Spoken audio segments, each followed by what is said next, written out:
Minister K here. Not going to keep you long this morning.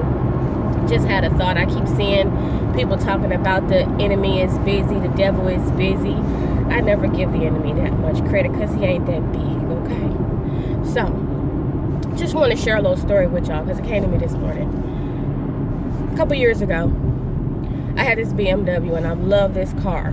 But every now and then it would act crazy, right?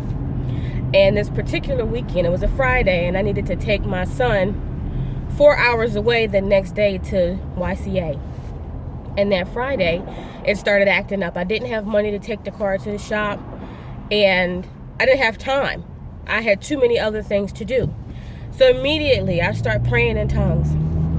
And as I'm praying in tongues, I'm thinking to myself, you always do that. Why do you always do that? Whenever anything is wrong, any hiccup in my plan, immediately I start praying in tongues. And I said, God, why do I do that?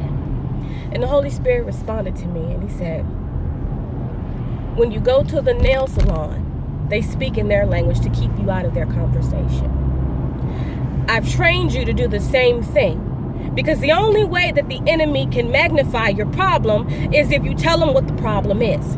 And a lot of times we spend so much time talking about the problem that we're only giving the enemy fuel to the fire. We're giving him the information so that he knows what's wrong in our lives. The only way he knows what's wrong is if we tell him.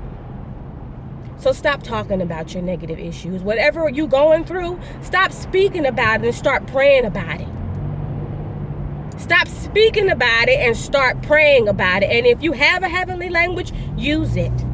Because it truly is your connection to God. It truly is communication with God that the enemy cannot hear. But as long as you calling Sally and Susie and you telling them every time you talk about their problem, you're giving the enemy ammunition against you. You're giving him the opportunity to magnify your issue. So I just thought I would share that with you this morning. Stop telling the enemy your business. And if you stop telling the enemy your business, life will get a whole lot easier. I promise. It's not always the enemy, though. Sometimes it's the inner me. And sometimes it's God trying to get your attention to give you a message like he got my attention that weekend. Because my car didn't mess up anymore after that. But there was a lesson in what was going on in my life at that very moment. And if you don't stop and catch the lessons, you miss it. Y'all have a great day.